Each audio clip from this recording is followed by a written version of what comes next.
noite, gente. Vocês são nossos primeiros convidados, né? A gente achou muito interessante o tema de vocês, falar sobre amamentação. Então, agora... Então, a gente está falando sobre a amamentação nesse semestre, que eu acho que é muito importante. É uma coisa assim que cresceu muito nos últimos anos, né, a amamentação, porque antes tinha, em 2000 e na década de 70, era 3% que amamentava só no peito, né, já colocavam madeira, enfim, já introduziram a alimentação na criança. Hoje, depois em 2008, já subiu esse índice já subiu um pouquinho mais, já foi para 30%, 36%. E hoje, atualmente, a gente está em 60%, praticamente 60% de mães que amamentam no peito. É bastante? A gente quer chegar aos 60% ou 100%, que é o ideal para evitar muitas doenças, né, na criança, que a gente vai ver ao longo da entrevista. Orientar que tem como não ser desse jeito. Às vezes ela ouve de alguma outra pessoa que... Sim, às vezes a amamentação é diferente meio da um outra, sofrimento hoje em dia, né? Porque, infelizmente, quando a mulher engravida, às vezes, antes da pessoa dar o parabéns pra ela, a pessoa já fala assim: vai ser normal a cesárea, você vai amamentar no peito? Entendeu? Primeira pergunta do pessoal. Porque assim, aí você fala: não, eu quero parto normal, aí você é louca. Aí eu quero amamentar no peito. Nossa, seu peito vai cair, seu bico vai rachar. Eu escutei isso. Nossa, você vai sentir dor. Eu também. Então a mulher, ela não conhece aquele universo da maternidade. Para ela é tudo muito novo. Ela já chega com medo. Logo antes E aí, de tentar, né? E aí, ao invés dela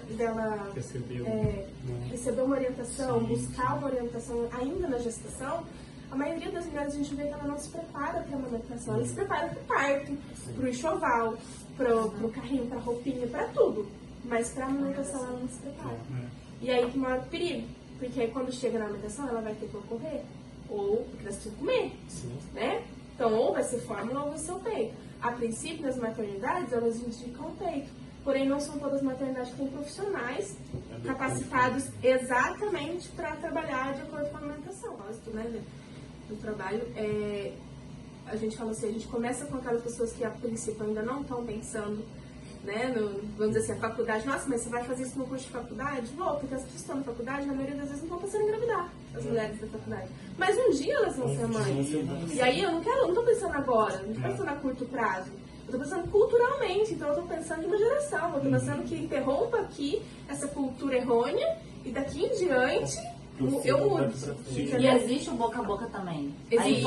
Assim como você ouviu e as pessoas ouvem assim, tipo, porque é normal doer, tá passando de boca a boca. A informação boa também passa de boca a boca. Sim, verdade. Né? Vai passando. Até, eu acho que a informação boa tem até um entusiasmo maior. Nossa, que legal! Então, quem eu souber que precisa dessa informação, minha amiga ficou grávida, eu vou falar sobre isso com ela. Então, eu acho que ela até se espalha de uma maneira melhor. Graças a Deus, com a tecnologia, hoje em dia a gente tem muito mais informação.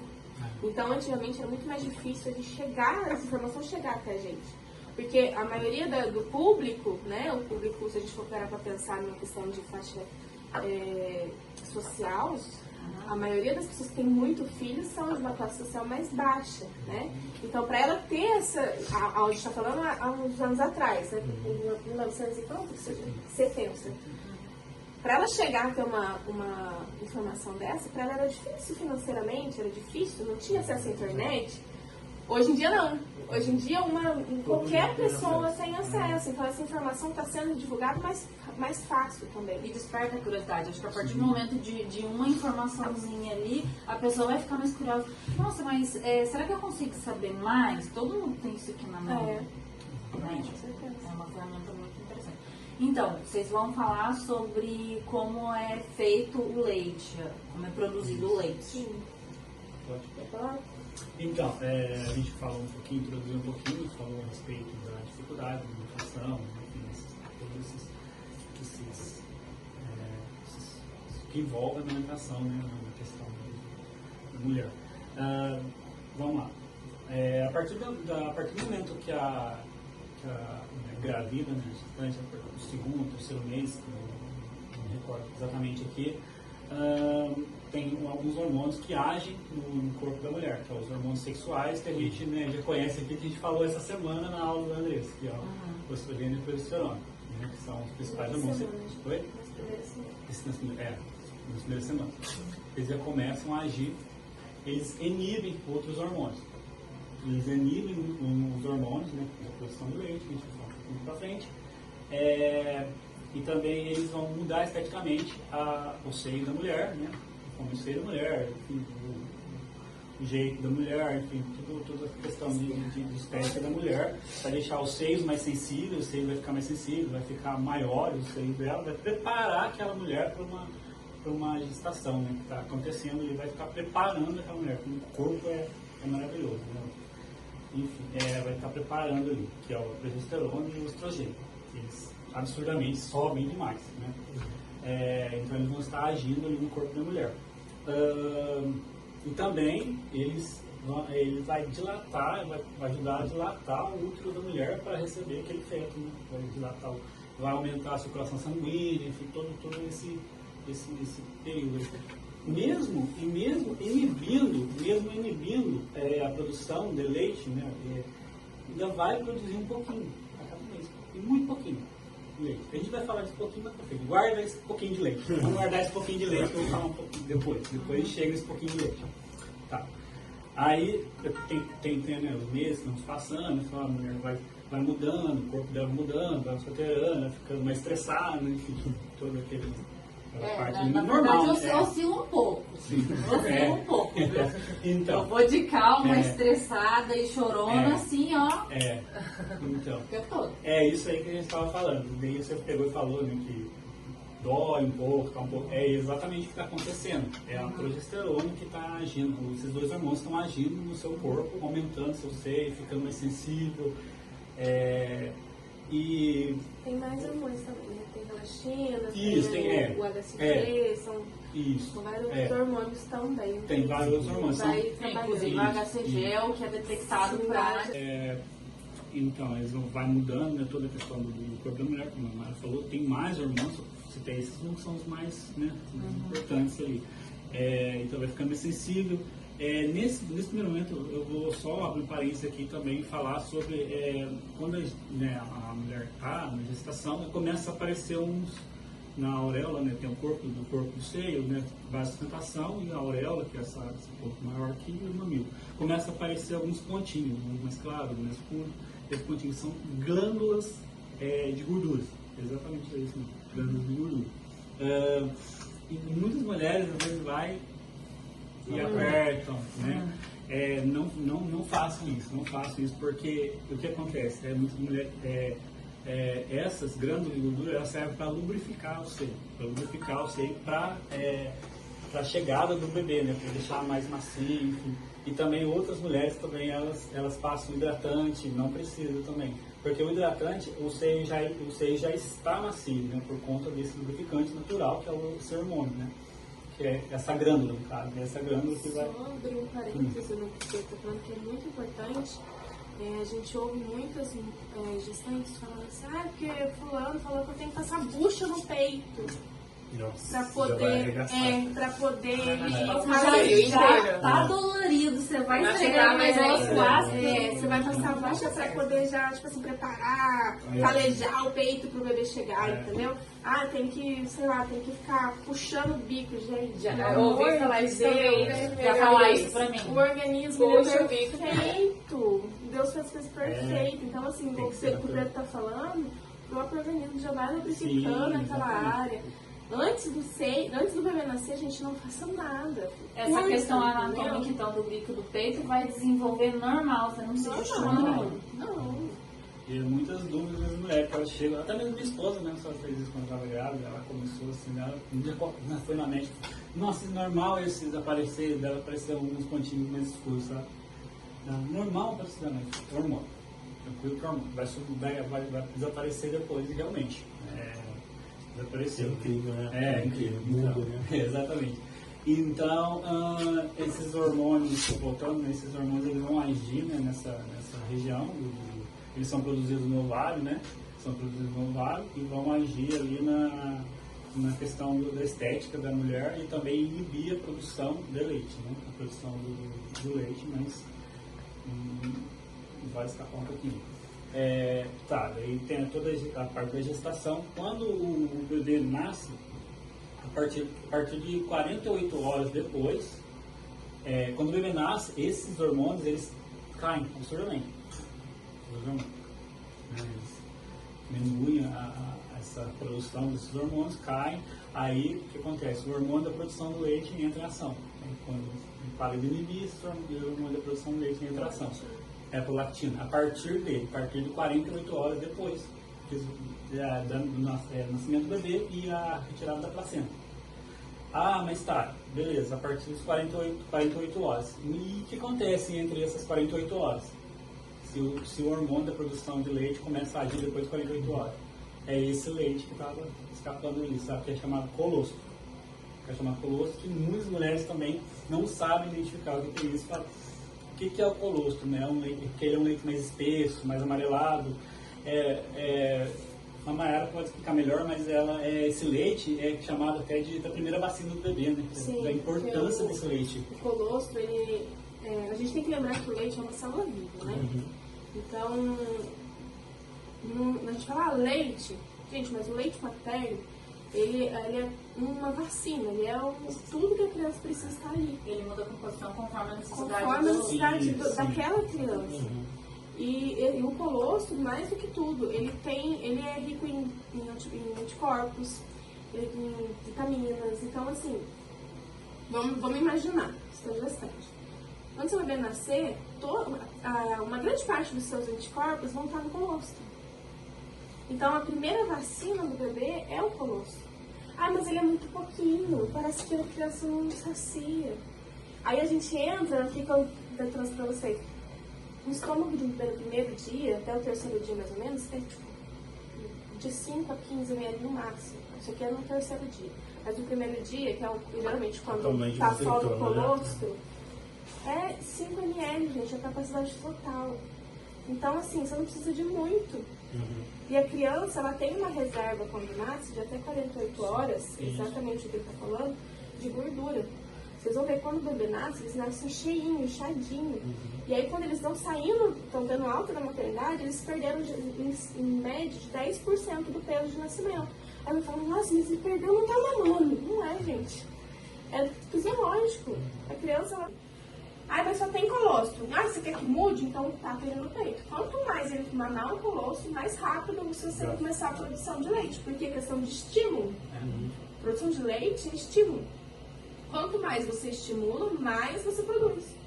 Então, se o bebê estimula 10 segundos no dia, a cada 3 horas, 10 segundos é muito pouco, gente. Agora, se esse bebê mama 40 minutos a cada 3 horas, o estímulo vai ser muito maior. Né? Nos primeiros dias eles não mamam 40 minutos, eles mamam menos. Mas que mamam 30 minutos, 20 minutos a cada 3 horas, a cada 2 horas, esse estímulo vai ser muito maior. Então, a produção de leite vai ocorrer muito mais rápido também. De 48 horas, tem mais que com 36 horas já tem leite. Já começa esse leite de transição, que a gente chama. E aí já vai melhorando. Aí a mãe fala, nossa, meu leite está descendo, começou a descer. Por quê? Porque estimulou. É como se fosse uma reserva, se fosse. Exatamente. E conforme vai.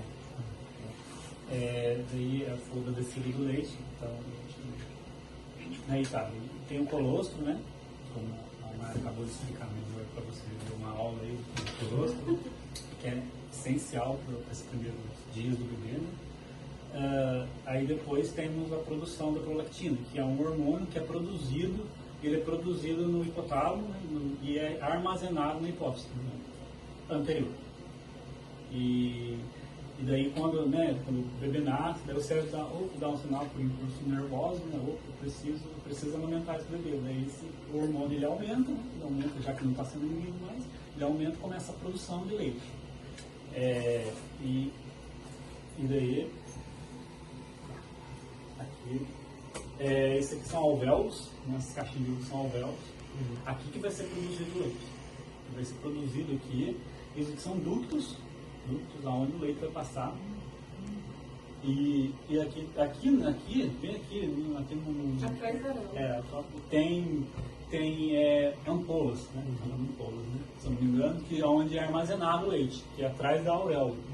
Você vai ver a importância da pega correta para o bebê mamar. Todo mundo fala, é o mamilo. Não é o mamilo, é a auréola. Tem que pegar a coisa importante da pega do bebê. E vai ser armazenado aqui. E daí, aí, depois das 48 horas, né, independentemente da estimulação do bebê, essas primeiras 48 horas, primeira produção de leite vai acontecer. Após esse período,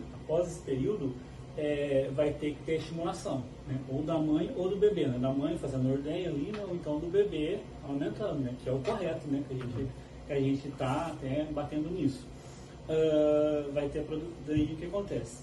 Aí vai entrar, né, depois dessa primeira produção de leite, né, vai entrar em ação o outro hormônio, que é a ocitocina, que é chamado até hormônio do amor, né, que é hormônio que ele faz ali a contração, ele vai agir exatamente aqui, ó, ele vai agir entre os entre os alvéolos. Ele vai contrair esse alvéolo e vai ejetar o leite pelos ductos, né? E vai armazenar aqui e vai ejetar, e vai ter a saída do leite, né? Para quando for estimulado, né? Quando o bebê for mamar ali, vai estimular e vai sair o leite. E também, nesse momento, ele vai diminuir, porque muitas mulheres, né, também nesse período está amamentando, tem muita cólica, né? Sim. Porque ele vai ajudar também a diminuir o útero, o tamanho do útero, vai voltar ao tamanho. Né? Porque quando o bebê nasce, o útero está dilatado. Isso, exatamente. Conforme a ocitocina trabalha, tanto é que o Pedro falou é o hormônio do amor, mas é um hormônio muito atuante no trabalho de parto também. Sim, porque a mulher, quando que faz com que a contração uterina ocorra, para que o bebê nasça, é a ocitocina. Então, quando libera a ocitocina na amamentação, automaticamente também é liberado em toda a corrente sanguínea. E vai fazer com que essa mulher tenha contração uterina para que o útero faça essa involução. Ele volte ao tamanho normal. É importante para a limpeza dele também. Sim, porque aí evita hemorragias, né, para a mãe, toda a questão da amamentação. É importante. E daí que entra, universo de amor, e daí que entra toda a questão, né, de como é o hormônio do amor, como eu acabei de citar, é daí que entra toda a estimulação, né, uma estimulação boa, um ambiente bom para amamentar, né, um apego bom com a criança ali, vai ser produzido mais leite, né, com a partir da ocitocina. Como o Pedro está falando desse de ambiente, a gente tem que lembrar, o hormônio do amor, certo? Então, se você está com seu bebê amamentando, como que você produz amor? Olhando para ele, curtindo aquele momento, sem dor, criando uma conexão com seu filho. Se você está amamentando e está assistindo televisão, no celular, ou xingando fulano, conversando, passando nervoso, vamos vai dizer passar assim, esse efeito do amor. a ocitocina vai atuar? Não vai. Então, a sua produção vai ter uma alteração ali. Ou até mesmo a ejeção do leite vai ter uma alteração.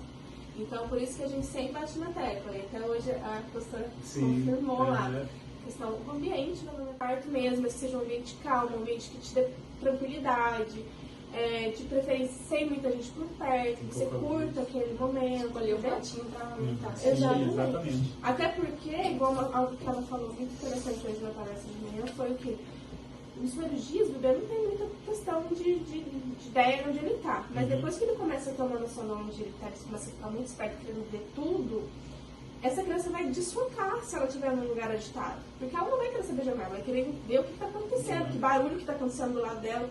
Então isso vai fazer com que esse bebê não mame direito. E aí depois ele se estressa com o peito, e aí começa a perder peso, porque ele não está tendo essa paz e tranquilidade no momento de amamentação, que ele deveria ter. A gente mesmo precisa de paz para comer, né? Quem que aguenta comer no meio de muito barulho, estresse, gente agitado? A gente acaba comendo rápido demais. Exatamente. Da mesma forma, né? Então, daí isso aí é a produção de leite, né? Quanto mais amor, mais Então, uma coisa que eu achei muito interessante também no trabalho de vocês é que uma coisa até que eu, como uma futura mãe, não sabia, essa questão dos tipos de mamilo. Explica pra gente. Que eu não, pra mim era peito, até aquilo lá, peito é peito, mamilo é mamilo. Então, eu tô aprendendo com vocês essa questão. Isso é muito importante. A gente tem basicamente, tem mais tipos, né? Mas basicamente são esses São os aqui, principais. são os principais, que é o protuso. É porque assim, eles têm escalas. Então, por exemplo, o invertido, que é esse aqui, que o mamilo, quando ele é pressionado, ele entra para dentro, ele tem vários graus. Então tem até 4 graus. O protuso, dependendo do tamanho, também tem. Atrapalha. É. Então, mas basicamente é o mamilo comprido, ou o super protuso, né? Hiperprotuso, que é ele bem compridão. O invertido, o plano, que é o que a maioria das pessoas tem antes de ser mãe, e o mais comum, vamos dizer assim, que é o protuso ideal entre aspas, né? Porque assim, qual é a ideia? Todo mundo acha que mamilo, peito é isso aqui, Sim, né? eu achava Peito é peito, peito é isso aqui, é uma bolinha aquarela com biquinho na frente, pronto. Mas não, eles têm vários tipos. E aí, quando engravida, e vamos dizer assim, mamãe tem um mamilo invertido, ela fala, não tem bico? Porque quando ela aperta, ele entra. Ela fala, meu Deus, como é que é uma amamentação? Eu preciso do bico. Pronto, já começou errado. O bico, ele não tem, lógico que ele facilita pro bebê achar o peito, tudo, mas ele não é indicativo de que essa mãe não vai conseguir amamentar porque ela não tem bico. Lógico que a gente acabou de falar que tem vários graus de invertido. Dependendo do grau, essa mãe sim vai ter muita dificuldade de amamentar.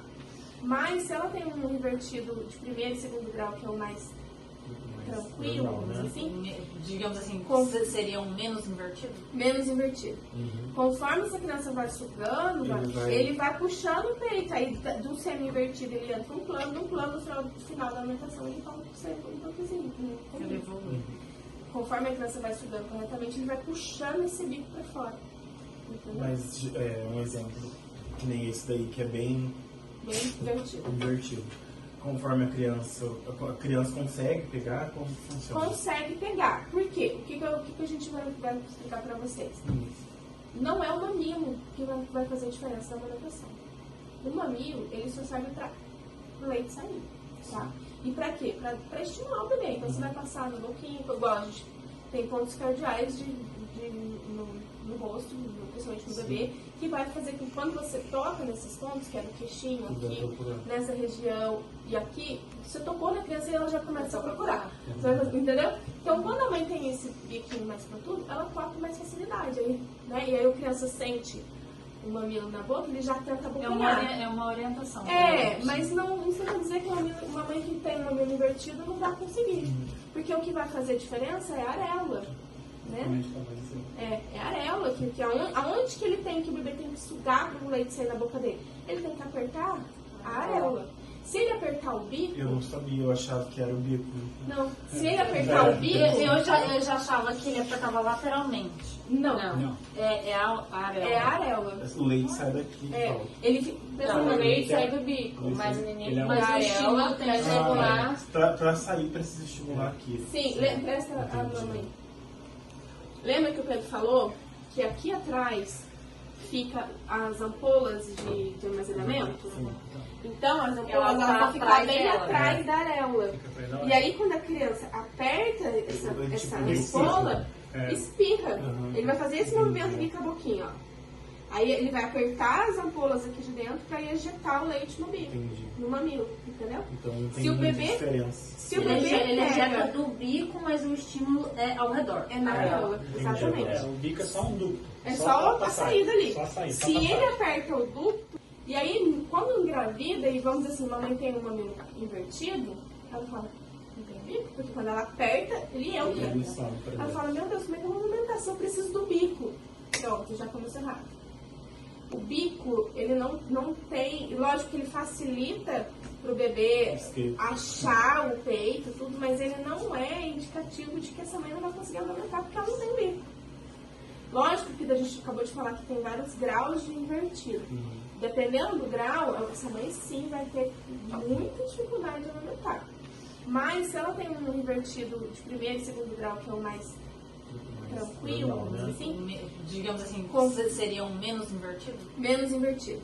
Conforme essa criança vai sugando, ele vai puxando o peito. Aí do semi-invertido ele entra no final da alimentação ele toma sempre um pouquinho. Ele evolui. conforme a criança vai estudando corretamente, ele vai puxando esse bico pra fora.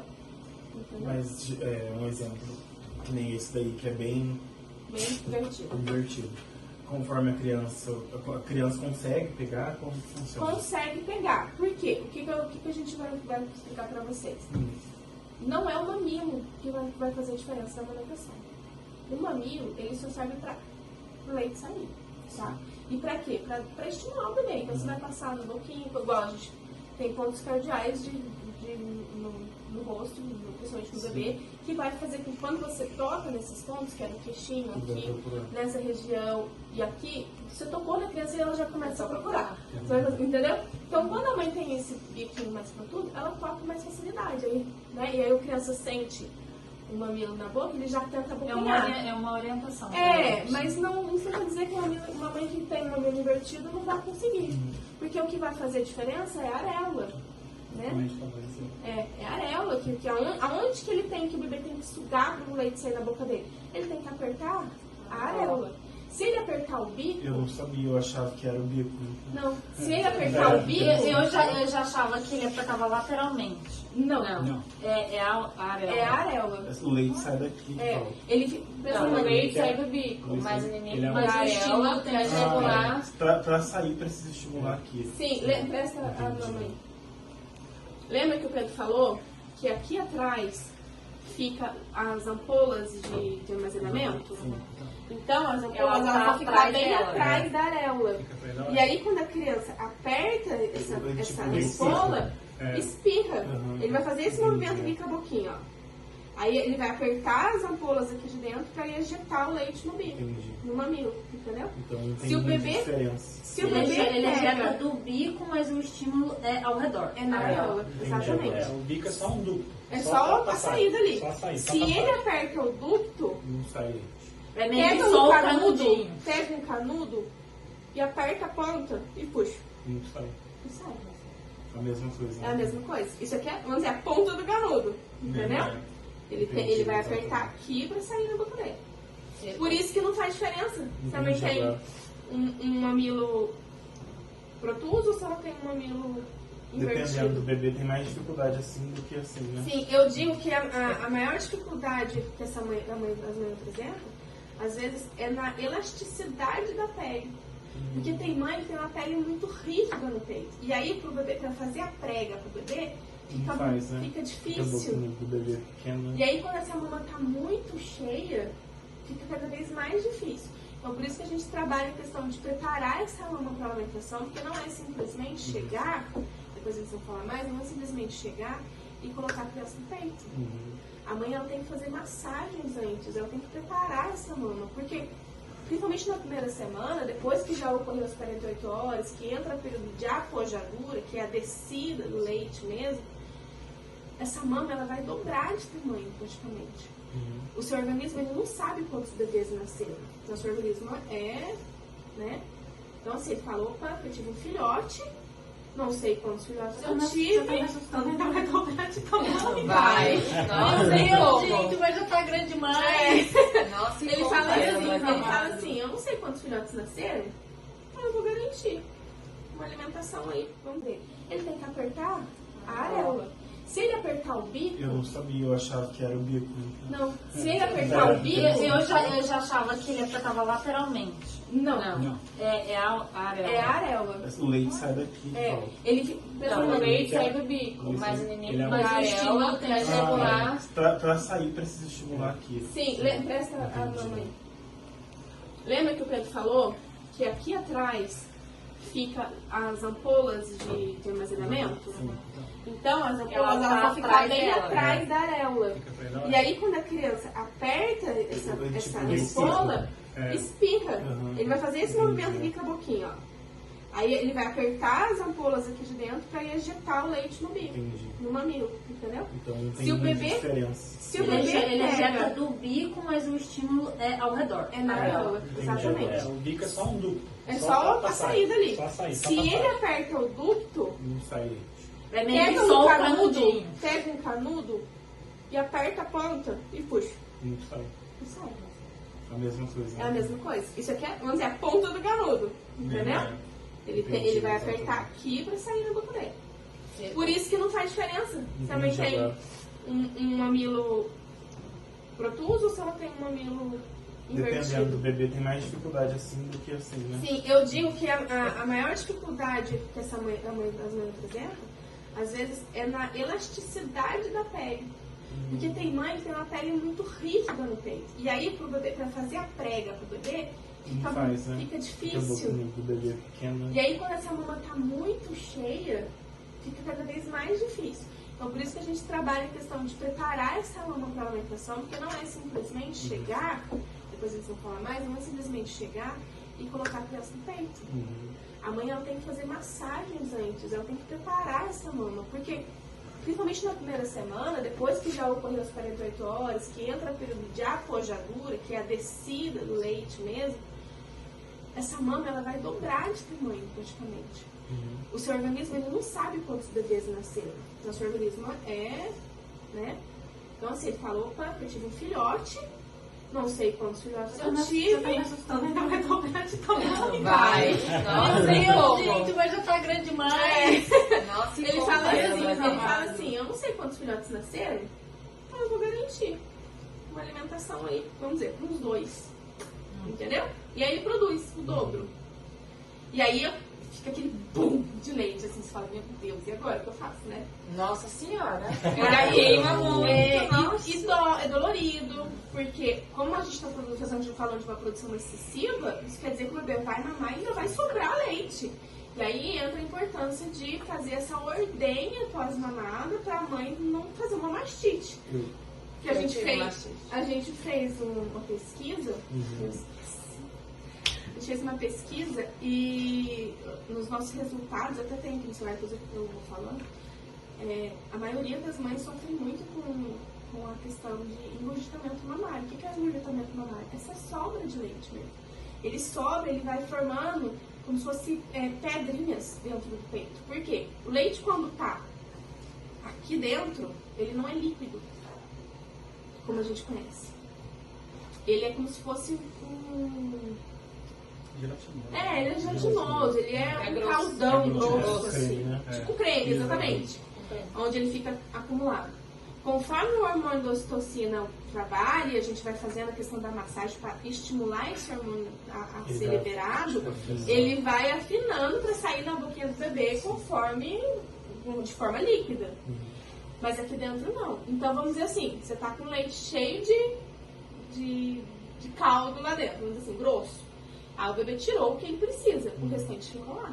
E aí quando você não tira, ele começa a ficar em excesso aquele caldo ali, e ele vai ficando cada vez mais espesso.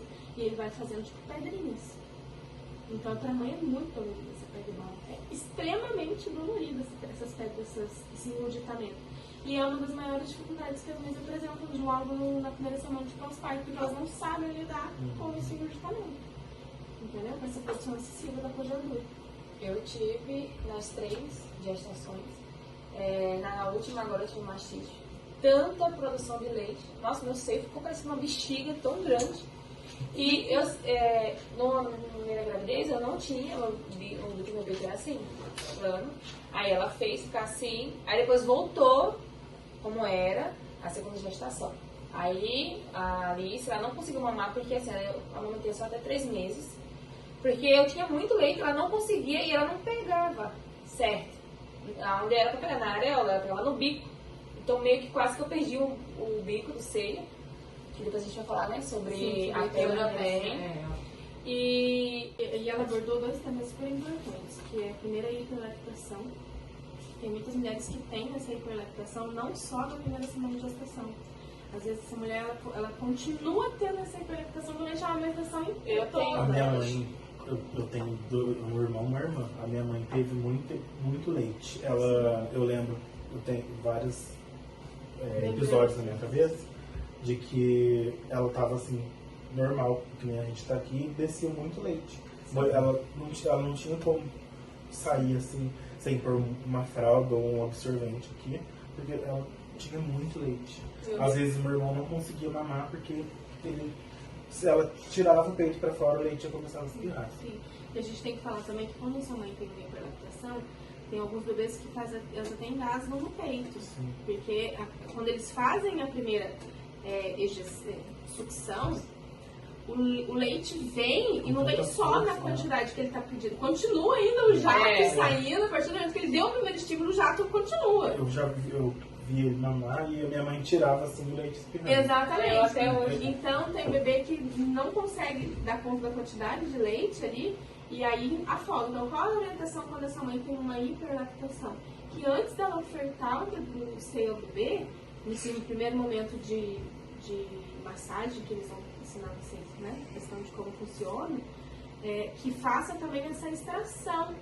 Não tem problema jogar um pouquinho de leite fora. A gente fala, dá dó, mas você tem sobrando, entendeu? E se tiver uma casa de coleta próxima, que é na região a gente não tem, é mais próxima da Taubaté.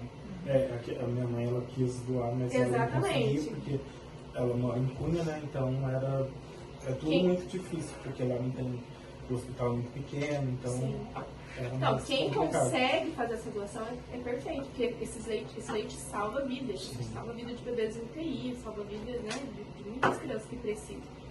Mas não tem, infelizmente não tem, você precisa jogar isso de fora. Até porque se você... mas eu vou tirar e vou dar pro bebê no copinho. Se você der pro bebê no copinho, ele não vai sugar seu seio, porque ele já encheu. Entendeu? Então, qual é a ideia? Eu vou fazer essa extração, até eu ver que, tipo assim, diminuir, não tá... jogando um pouquinho, eu falo assim, você vai extrair, fazer 2 minutinhos de extração. Antes dela dar mamar pro meu irmão, ela fazia isso. Ela tinha uma bombinha, e ela tirava e daí ela conseguia amamentar ele com mais tranquilidade. Porque ele não conseguia, porque era muito leite. Muito leite. E a questão de posicionamento também. E da mesma forma aconteceu com a minha irmã, só que como minha mãe já tinha tido eu depois, mas o meu irmão, ela já sabia lidar melhor com isso. Sim. Isso é muito importante, porque a nossa pesquisa também mostrou que a maior dificuldade sempre ocorre na primeira gestação. No meu caso, eu nasci de 6 meses, eu fiquei 6 meses na incubadora e a minha mãe armazenava leite em potes de vidro e levava para mim para o hospital, porque ela não podia entrar para amamentar e aí ela tinha bastante leite e ela sempre levava, sabe assim? Sim. Porque ela não podia me amamentar e ela falava que ela sentia muita dor também. E aí... Depois que eu saí, que eu fui começar a mamar. Depois de 6 meses, assim, né? Eu fiquei lá, depois quando ela podia me amamentar lá, ela ia. Mas antes disso, eu mamava o leite que ela armazenava. Que é importante. Daí depois eu continuei mamando no peito. Legal. Aí quando a gente for falar de posicionamento, a gente vai falar também da posição para indicar para essas mães que têm hiperlactação. Geralmente é o bebê em pezinho, para evitar dele ter essa situação de afogar. Então, agora vocês vão falar sobre a pega correta do neném no peito, certo? E acho que vocês já podem emendar em seguida com o posicionamento correto para a amamentação. A posição do bebê para a amamentação. E abrir a porta. Pode ir? Vai dobrar de tamanho. Então, o maior cuidado que essa mãe tem que ter é não ir pro calor no peito, jamais. Como que a gente faz essa ordenha? A gente prepara com massagem, muita massagem, faz a ordenha do leite, que a gente vai ensinar depois como fazer a ordenha. E terminou essa ordenha, eu tenho que colocar frio, compressa fria no peito. Pra quê? Pra fazer vasoconstrição, pro meu cérebro entender que ele tá produzindo demais, ele precisa diminuir. Então ele faz a constrição do leite. Como? Vou colocar gelo diretamente no peito? Não, gente. O mamilo é super sensível, a pele é sensível, o gelo ele queima, né? Então, como que a gente vai fazer? Tem várias maneiras de fazer, mas as que a gente mais orienta. Uma compressinha, um paninho, né? Você vai pegar uma água fria, ou tem gente que pega o próprio absorvente do seio, que não é indicado, tá? Absorvente de seio não é indicado, porque ele vai fazer a mesma questão da concha mamária que eu falei pra vocês. Ele vai ficar quente e úmido, tudo que a bactéria quer. Aí essa mãe pode ter uma candidíase mamária. Concha de amamentação também não é indicado. Por que é indicado? A rosquinha. Porque se o leite cair aqui, o tecido vai absorver. E o peito vai ficar livre, tá? Então, concha e absorvente de seio não é indicado. Mas, na compressa fria, o que a gente orienta? Pega o absorvente, molha ele na água filtrada, põe no saquinho e coloca no congelador. Ele vai virar um gelo, né? fiz a ordenha, eu vou pegar esse absorvente, vou enrolar ele num paninho e com ele eu vou fazer todo o movimento circular da mama até eu sentir que essa minha mama esfriou. Entendeu? Cuidado com o mamilo, só na mama. Pra poder dar essa vasoconstrição e esse leite diminuindo. Tá? Então vamos seguir. Depois que a gente fez essa questão de todo esse preparo da mama, a gente vai avaliar a questão. Mãe tem hiperlactação? Se ela tem hiperlactação, ela vai ter que tirar um pouquinho do leite. Não tem? Então vamos prosseguir. Como que a gente faz? O bebê, a maioria das posições que a gente vê aí é a tradicional. É a tradicional, tá, gente? Isso. Olha só a posição da mãe numa tradicional. Vai, mãe, sobe aí. A mãe tá com a coluna toda torta, tá ali com a criança tentando empurrar o seio, então puxa a criança ou aperta a criança. A mãe vai afundando assim, ó, no meio do peito. Cabeça, criança. Exatamente. Então o que acontece? Isso aí, gente, não vai dar certo, né? Já tá na cara que tem alguma coisa errada ali. Então qual que é a pega mais indicada nos primeiros dias? Qual que é o nosso intuito nos primeiros dias? Ensinar o bebê a pegar, ensinar ele a mamar. Depois que ele aprendeu a mamar, a mãe pode ficar de ponta cabeça e a criança vai mamar. Ele já aprendeu. Mas nos primeiros dias a gente quer ensinar esse bebê a mamar e quer ensinar essa mãe a amamentar. Então qual é? Bebê, ele tem... Vocês já viram o bebê no peito? Você com a cabeça doida ali, né? Procurando. Então qual que a gente indica? Que você tenha segurança, esse controle da cabeça do bebê. Como? Segurando aqui a região de cervical do bebê, a questão do pescoço. A mãe vai apoiar o bebezinho barriga com barriga, tá? Porque nenhum bebê mama assim, ninguém come assim. Então todo mundo come de frente pro prato. Qual é o prato do bebê? O peito. Então ele tem que ficar barriga com barriga. A mãe vai apoiar toda a coluninha dele com o antebraço e vai apoiar a questão da região cervical com a mão. Com a outra mão dela, ela vai fazer a prega. Como faz a prega? É em tesouro? Não. É, que tem mãe que faz assim. Mãe que faz. Olha lá o que faz. Cadê a areola? Dá pra ver isso. Só na onde? Some e meio que do jeito que ela fez, ele até projetou o bico pra cima. O que a criança tem pra pegar ali? O bico. E aí vai machucar. Tudo que ele não precisa. Então, quando ela faz em C, o dedo dela vai região fora da areola, porque a areola tem que ficar ali para o bebê abocanhar. Então, ela vai fazer, ela vai fazer essa posição, e aí ela vai encaixar o bebê vem debaixo do seio, tá? O seio tá aqui, ele vai fazer esse movimento aqui com a boquinha, ó. Ele vem de baixo, ele vai encostar o queixo aqui. Lembra que o queixo tem um ponto cardial? Quando ele encosta no queixo, o que o bebê faz? Abre a boca. Abre a boca, porque ele já vai procurar. Onde ele abre e aí, esse bico aqui, ele vai entrar em região, você vai criar uma linha imaginária no nariz do bebê. E no céu da boca. Quando você estiver introduzindo ele na boca, você vai imaginar que você vai colocar ele aqui e vai jogar pro céu da boca. Tá? Então, ó, vai lá, Dai. Ó, esse mamilo veio, primeiramente, como se fosse na altura do nariz, mais projetado pro céu da boca. Porque a hora que ela enfiar no peito, ó, ela já vai introduzir e a criança, a cabecinha da criança, ela vai trazer pro seio também. Então, ela vai acoplar os dois, fazer o plug. Olha, plug. Olha como processo. Plugou. E olha lá, toda a areola praticamente dentro da boca da criança. Narizinho livre. Nariz livre, bochechinha redonda. Bebê que faz cova na amamentação, tá errado. Bebê que faz barulho, tá errado. Tem mãe que fala, ai que bonitinho, tá mamando tanto, tá fazendo até estalinho. Tá mamando nada, gente. A criança tá engolindo ar. Vai ter uma cólica depois, né? Gases demais, porque a criança tá engolindo ar. Então, o ideal é que essa amamentação não tenha barulho, a não ser da deglutição, que a gente escuta o bebê engolindo, mas não tem barulho externo. A bochechinha redonda, o queixinho encostado, de preferência que a boquinha ou ela esteja neutra, ou ela esteja viradinha para baixo, boquinha de peixe, que a gente chama, narizinho livre. A mãe mantém aqui, apoiando a cabecinha do bebê. Se tiver a almofada de alimentação, ela vai colocar a almofada de alimentação aqui, ajudando a segurar, sustentar esse corpinho. E de preferência que essa mãe esteja bem encostada, bem acomodada. Nos nossos resultados da nossa pesquisa, a gente teve mais de 60% das mães tiveram dor nas costas na amamentação. Essa não vai Porque ela vai ficar toda ali, então qual é o ideal? A mãe que esteja com costas bem encostada, né? Um apoio bem encostado, que ela fique bem retinha, bem ereta na hora da amamentação e bem apoiada. Porque se a mãe ficar assim também segurando a criança, ela vai sentir muita dor. Então o ideal é que tenha uma almofada de alimentação para ela poder também sustentar esse cotovelo. Então se ela tiver uma almofada aqui, ela vai sustentar. Essa posicionamento são nos primeiros dias.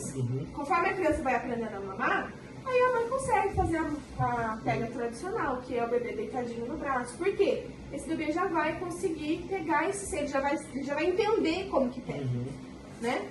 Então, essa é a pega ideal dos primeiros dias para a mãe aprender a amamentar e para o bebê aprender a mamar. Tá? Interessante. O que a gente vai falar depois da sequência? Agora vocês vão falar sobre as disfunções musculares, né, da mãe. Questão de disfunção musculares da mãe é a ergonomia. A mãe fica muito curvada, então ela sente muita dor. Então o ideal é que a mãe tome esse cuidado com a posição, uma postura. Até porque se ela faz, ó, tô ereta, então minhas mamas estão pra fora. Quando eu me curvo, Ela vai pra dentro. ela vai pra dentro, isso dificulta a pega. Ou quando essa mãe tá muito jogada, essa mão esparrama. Então também dificulta a pega. Então o ideal é que ela esteja ereta. a gente está falando em questão ergonômica, mas também tem a questão do hormônio. Se essa mãe ela está assim, ela está amamentando, né, corretamente, está tendo uma visão correta do bebê, está passando amor pro bebê ali. Mas ela tá com dor. Ela está com dor. A dor também atrapalha a ela função vai- da posição. Ela vai parar pessoa logo, quer né? desistir de Quer amamentar. desistir. Exatamente. Por isso que muitas mães já desistem ali no primeiro. Exatamente. Outra coisa que a gente vai falar sobre disfunções do bebê. Tem bebê que, por conta da posição que ele fica na barriga ainda durante a gestação, ou até por conta do parto, enfim, podem ocorrer disfunções musculares nesse bebê. Uma das que a gente mais encontra é o torcicolo Minha amiga, ela congênito. teve um bebê agora, recentemente, ele nasceu com torcicolo congênita e eu não sei falar. Anquiloglossia, Isso. na língua presa. Com a língua presa e ele ele teve que fazer a cirurgia para soltar a língua e como que, eu esqueci, não sei como explicar. Parece que era diminuído também, que ele ia mamar A e questão da musculatura dele fica presa por isso. conta do torcicolo. Porque é como se essa musculatura fizesse ele perder o ar. ela fica totalmente ativa. Então esse bebê fica o tempo todo. Ela fica Geralmente em contração. contração, o tempo todo. Então a criança fica assim, ou às vezes fica assim. Aí a mãe vai falar, nossa, o bebê só pega no peito. Na gente mesmo, quando tá com o torcicolo, você sente uma rigidez. Uma rigidez naquele total. músculo. E às vezes a criança, a mãe fala assim, ai, nossa, meu bebê só mama o peito direito. Só gosta de um peito. E na verdade não é que ele só gosta de um peito, na verdade ele tem um torcicolo congênito que a mãe não passou desapercebido.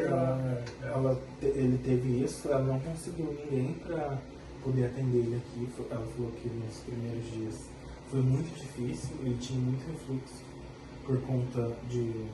Então, o ideal é que tenha uma almofada de alimentação para ela poder também sustentar esse cotovelo. Então, se ela tiver uma almofada aqui, ela vai sustentar. Esse posicionamento são nos primeiros dias. Conforme a criança vai aprendendo a mamar, aí a mãe consegue fazer a pega tradicional, que é o bebê deitadinho no braço. Por quê? Esse bebê já vai conseguir pegar esse seio, ele já vai entender como que pega, né? Então, essa é a pega ideal dos primeiros dias para a mãe aprender a amamentar e para o bebê aprender a mamar. Tá? Interessante. O que a gente vai falar depois da sequência? Agora vocês vão falar sobre as disfunções musculares, né, da mãe. Questão de disfunção musculares da mãe é a ergonomia. A mãe fica muito curvada, então ela sente muita dor. Então o ideal é que a mãe tome esse cuidado com a posição, uma postura. Até porque se ela faz, ó, tô ereta, então minhas mamas estão pra fora. Quando eu me curvo, Ela vai pra dentro. ela vai pra dentro, isso dificulta a pega. Ou quando essa mãe tá muito jogada, essa mão esparrama. Então também dificulta mega.